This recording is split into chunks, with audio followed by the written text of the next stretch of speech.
Most people start their advertising backwards. They start from the execution, recycling or adopting something they have seen, like a cool video idea, a trending audio, an engaging camera movement, or whatever else. They are confusing the execution with the idea. So today I'm going to show you how to consistently generate great advertising campaign ideas, breaking down 3 frameworks that creative professionals have been using to create great advertising campaigns that are unique and true to the product or service they've been working on. Before we get into it, I've put together a free comprehensive workbook that breaks down everything that we are gonna talk about in this video, every framework, every system. Links in the description. Download it, print it, use it however you see fit. I'm Dom and I've been a creative in the advertising industry for over 16 years now. I've worked in international networks, scrappy killer independent, and I'm still in the trenches in-house. So creativity and strategy is all I do all day long. This is the Creative Whip. Let's dive in.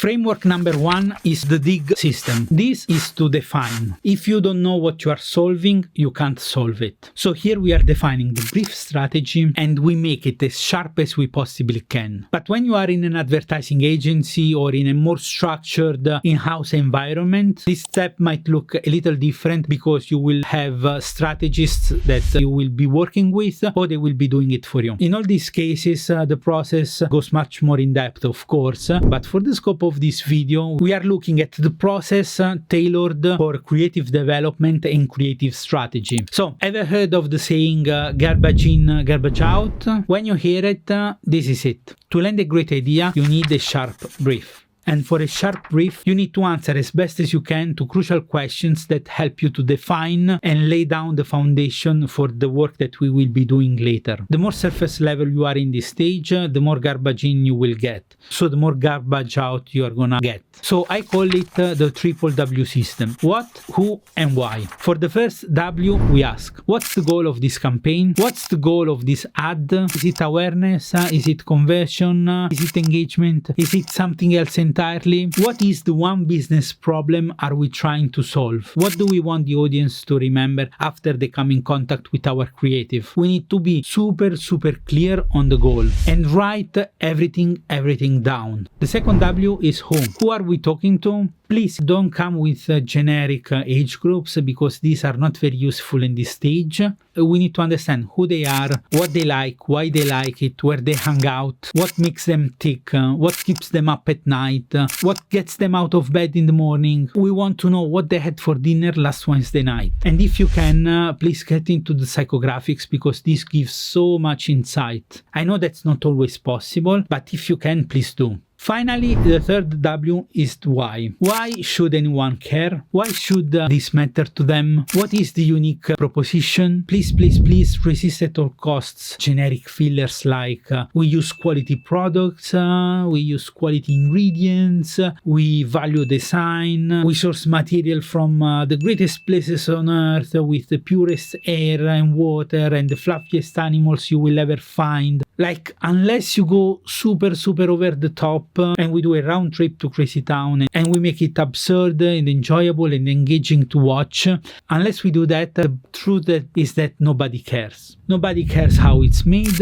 nobody cares what inspired you, nobody cares where this is sourced, where this came from, nobody cares how long took you in R&D, nobody cares how much effort did you put in R&D. Because guess what? Most brands puts the same effort in each one of these things and most brands are gonna have the same answers. And this is gonna be only interesting to you and the small circle of people working on the brand. So unless the process is unique to the company you are working on and this becomes the proposition itself, but like I said, we have to make sure it's enjoyable and fun and interesting, we need to find the proposition somewhere else entirely. We need to bridge the functionality of the features that the brand wants to advertise with a relevant benefit that customer experience using the product. Please pay attention to the word relevant.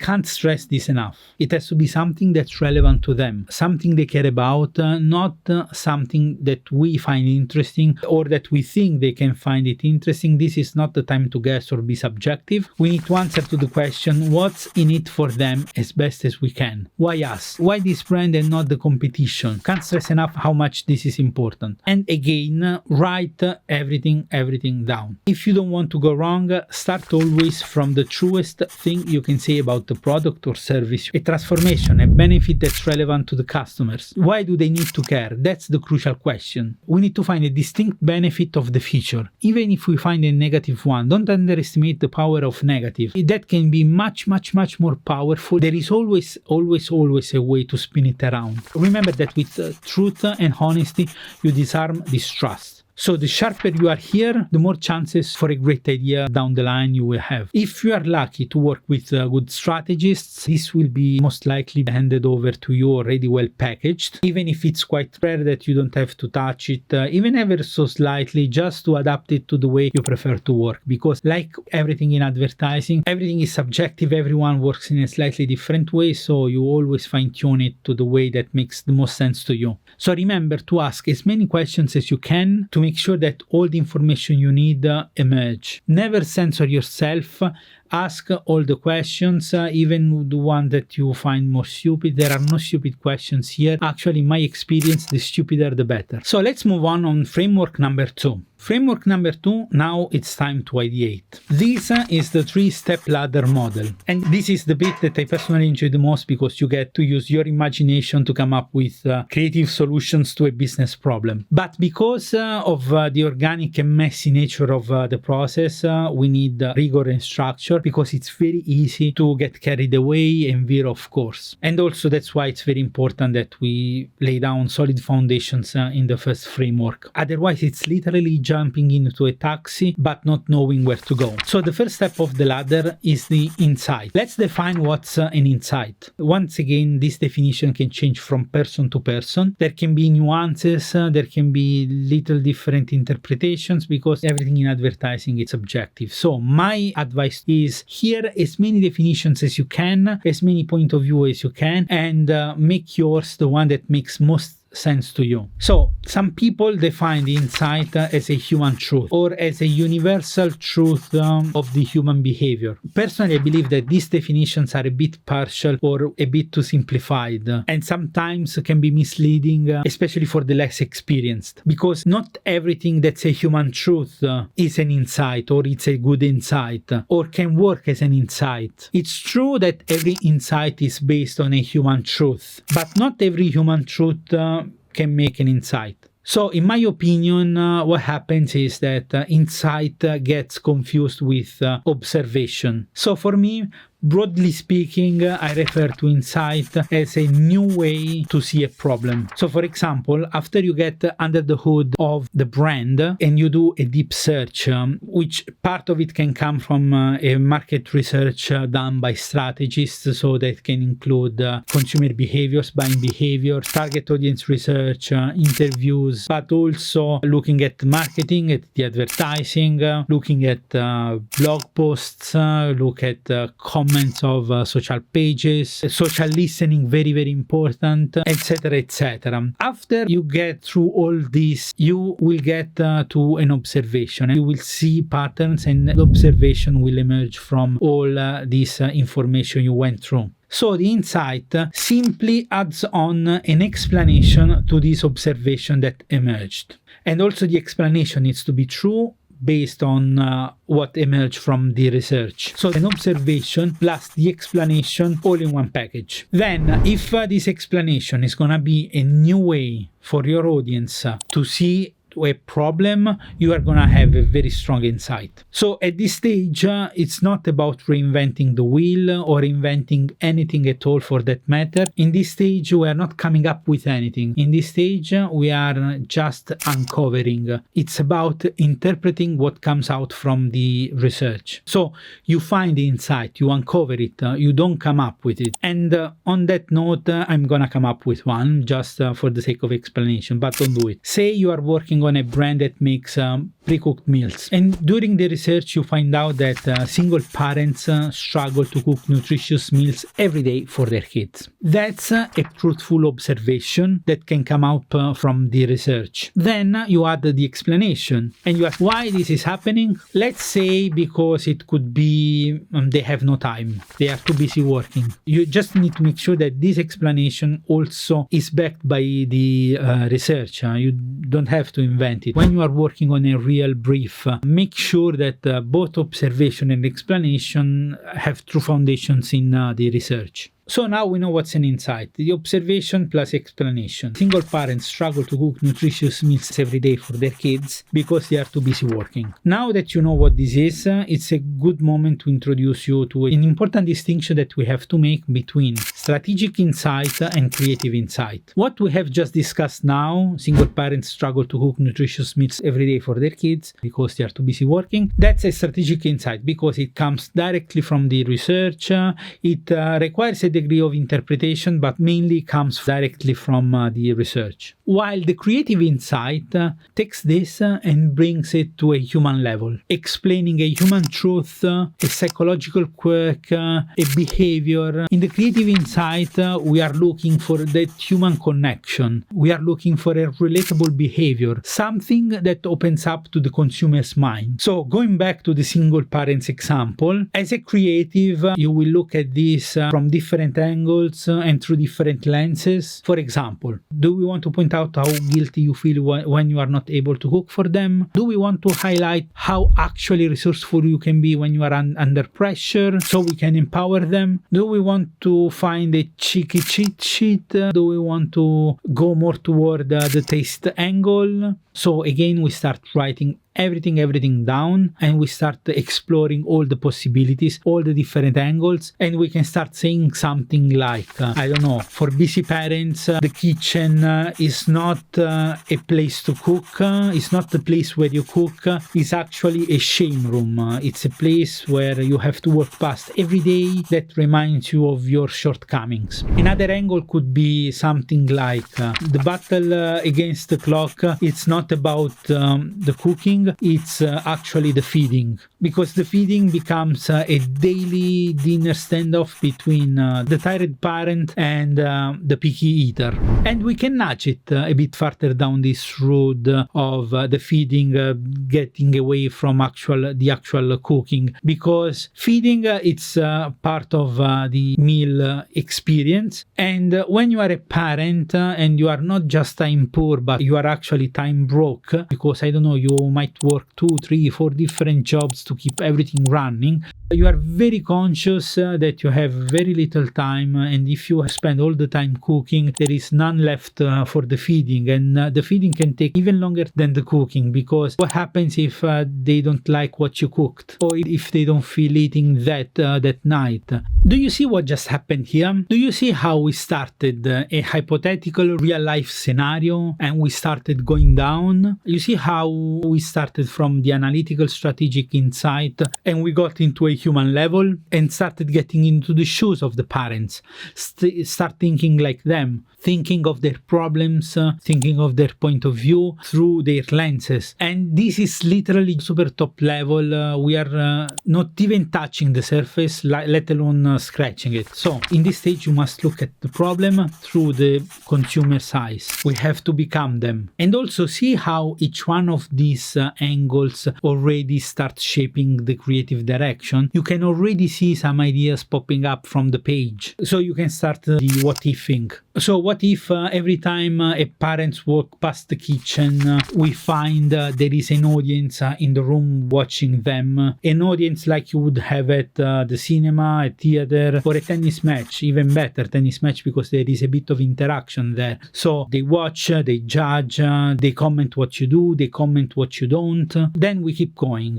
What if we convert the kitchen? We convert it from the shame room to the playroom, because we won't need the kitchen anymore. What if we demolish the kitchen wing of the house altogether? What if we find a new way to interpret the famous scene of the Walk of Shame from Game of Thrones? And what about the other angle? What about the standoff angle? What can we do about that? What if we do a duel a cowboy duel between parent and the kid. What if we go superhero style? We do an epic fight like Marvel versus DC. What if we did an over-exaggerated, over-the-top psychological thriller? What if we do a more ironic, fun, tongue-in-cheek, like a Great Compromise, signing, I don't know, a ceasefire treaty? Do you see the work that the Strategic Insight is doing here? Is not reinventing the wheel, is not pulling any rabbit out of the hat. It's interpreting and sharpening what come from the research and verbalizing in a super sharp way so that the creatives can take it to the next step. And then you see how the creative insight takes that information and brings it to a human level. You see how turning a dry strategic insight, how an observation, making it to complete insight, and then moving everything into a human level, this already starts sparking ideas, starts sparking a direction, and gives you green pastures. And the more time you can give to this process, the stronger the idea will be. You can take 1 hour, you can take 1 day, you can take a week, you can take months. It depends on many things like the budget, timeline, depends on so many other things we can't even control as a creative. So just as a general rule of thumb, try to give to this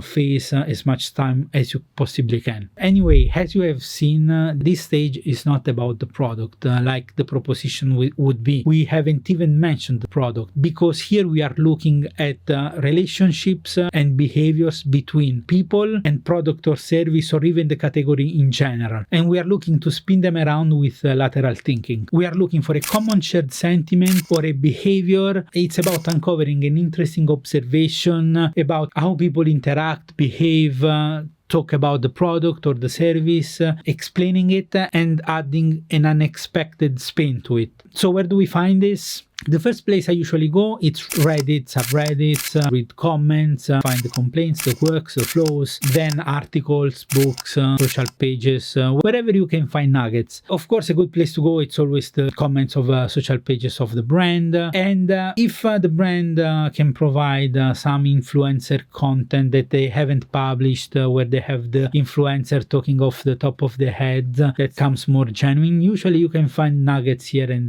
there too. A real world and very famous example is Snickers. They got to a very, very strong and super simple strategic insight that said something like feeling hungry affects how people behave because hunger puts a stress on the body and on the mind. So when they moved to creative insight, they would have said something like, when you feel hungry, you get cranky and you split personality. Another real world example, there was a great campaign from a few years ago here in Australia by the national airline company called Qantas that stuck in my mind ever since. In that case, the research told them something like the majority of flights booked throughout the year usually happen during Christmas time because people are traveling back to their hometowns. So the creatives that worked on the Qantas brief, when they saw the insight, they reframed it entirely, taking it to a human level, and they said something like,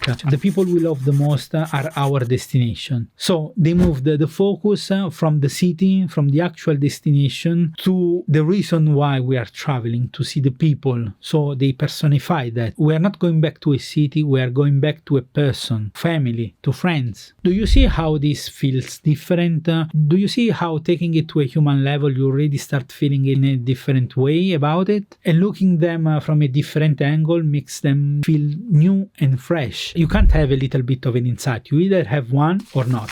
So the second step of the ladder is the idea. This is the fun part because you can get as creative, as crazy, as fun as you want. I like to refer to this as surf and barf. You stay super top level and you go wherever your brain takes you. Don't question, just follow and vomit on the page everything that you got. There is no filter here, but if you start the sentence with let's do a carousel with stop there. That's not an idea, that's an execution, and we are going to work on that on the next step. If you start describing a camera movement, a cool transition, a cool video that you saw, These are all executions. Don't fall in this trap. The idea phase, you have to stay top line, few words, like we did before with the what if thing. So what's an idea? My definition of idea is the creative expression of the insight, but more in general you can refer to as a new creative solution to a business problem. So do you remember the example we made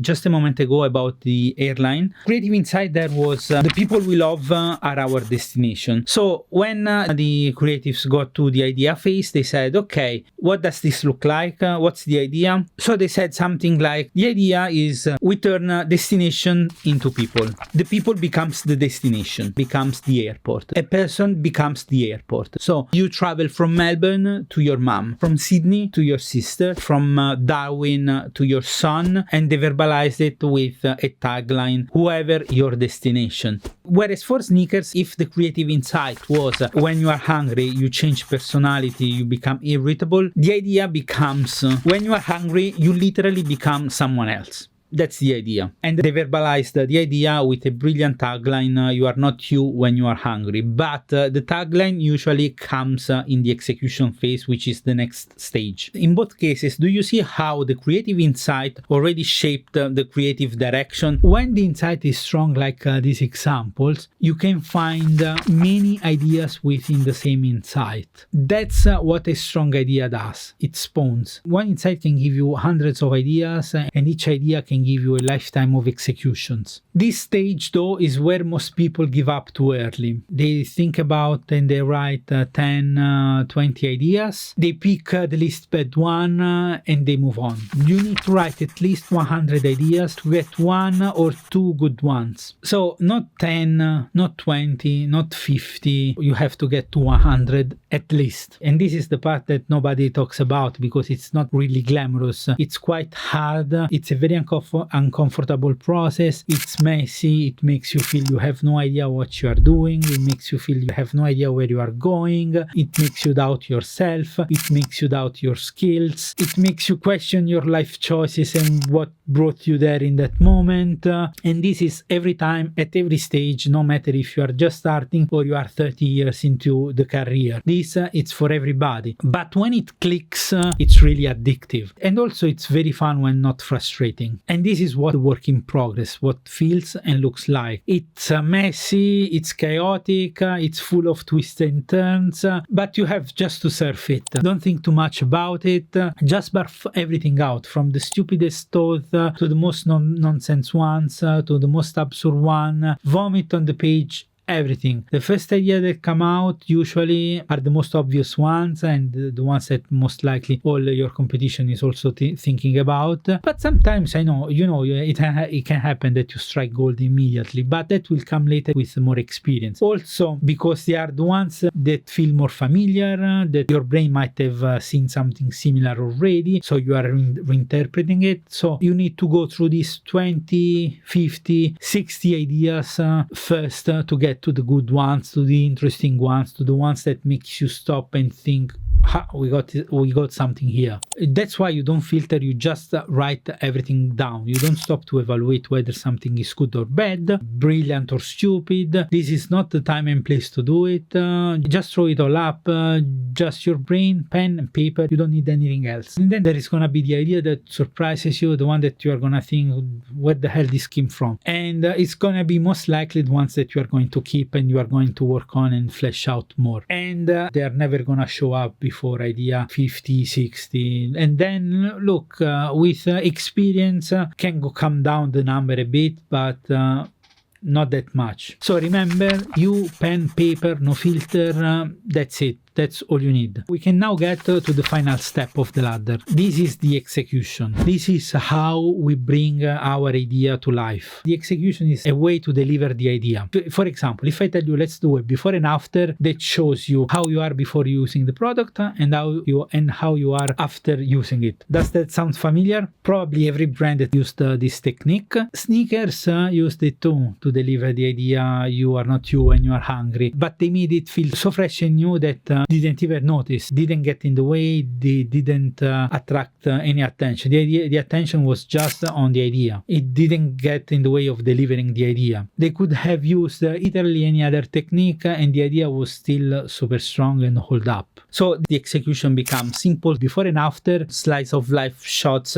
of dramatic moments where someone is very upset by something and throws a tantrum, makes a scene. Then a friend hands the Snickers bar and the person returns to normal. And the execution also has the layer in the casting because they created the mismatch to make it even more obvious and dramatic, creating the mismatch with celebrities. So you had Betty White, Mr. Bean, Joe Pesci. That's why when you start from the insight and then you get to the idea and then you get to the execution, you can see how powerful this system becomes because you start creating a campaign platform, and Snickers, like many other brands, are using these principles to do it. If the idea is strong, there are many executions to an idea, but when you decide which execution is best, it's always the one that elevates best the idea, not the one that you like the most, not the one that has the treatment that you find more cool. Of course, that helps make it beautiful and everything, but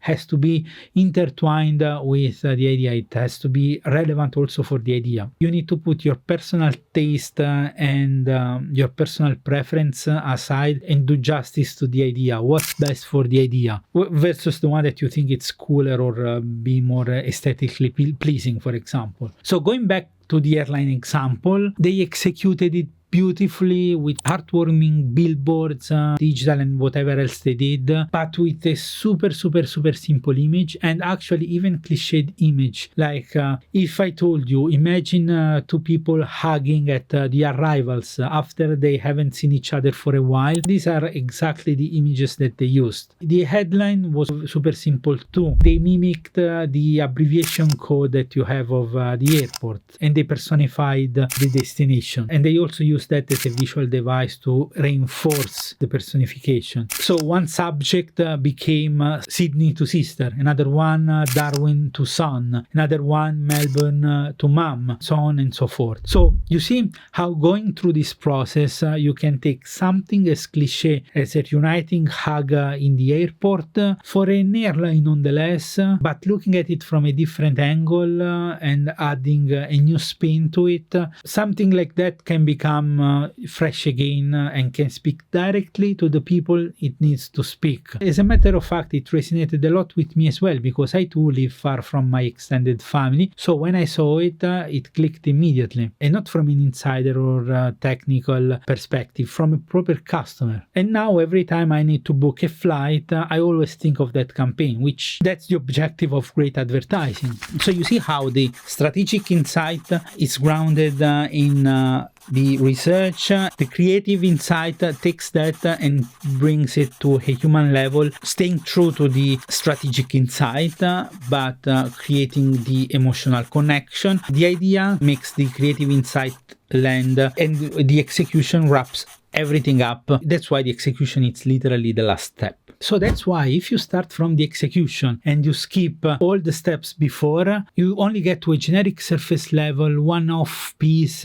content that usually gets reverse engineered, templated, and repackaged so other can use it too. And that's why you see so many ads that are all looking the same. Strong executions are intertwined with the idea and they elevate it to another level. Whether you choose to do a before and after, a product demo, point of view, extreme consequences, whatever, to work well, it has to tie well to the idea. It has to be justified. And please remember that strong execution is invisible. You don't notice the format, you don't notice the art direction, you don't notice the typography, at least not at first. You only get the idea. That's the most important part. And now you understand why this comes last, but sadly most start from here. So, framework number 3, this is the filter. This is the guillotine. Think of this as a pencil sharpener. It starts wide at the entrance and it gets narrower to a pointy end. The objective is to get to the pointiest, sharpest end possible. 3 simple questions to answer. Question number 1 is, what's the idea? Write the idea down in a short sentence, 6, 7, 8 words maximum. And if you can't explain it in this short sentence, you don't have an idea yet, so you need to go back and work it again. Question number 2 is it relevant to the target? Put yourself into the customer's shoes and ask yourself, do they care about this? Do they care about this message? Do they care about this insight? Is something important to them? Why should they care? Be brutally honest, and if the answer is no, just go back and work it harder. The third question is the toughest filter, because the question is it new? Are we saying something new, or are we adding to the noise? Are we saying something in a different way that nobody said it this way in the category, or are we doing the same as everyone else, or something slightly different than anyone else? Insight can be very simple, like the airline example, but you see how they reframed it in a different way from in the category, but also from other categories. So this is what we mean when we are asking, is it new? Are we saying something in a new way, something in a different way that in the category nobody has said it before? When you start from the insight and you work your way up, you are building a campaign platform, and it's a completely different game. These are the 3 frameworks. I've put them in a free PDF. You'll find it in the description down below. Print it, use it on your next brief or your next project, and let me know how you go. The most expensive thing in advertising, it's not a bad idea, it's not a wrong idea, it's definitely not an uncomfortable idea. The most expensive thing in advertising, it's an invisible idea. And this is what's happening right now, especially when you start from the execution. In the next video, we are going to go more granular on techniques and system, so don't miss it. I really appreciate you watching and sticking around. See you in the next one if you want. Ciao for now.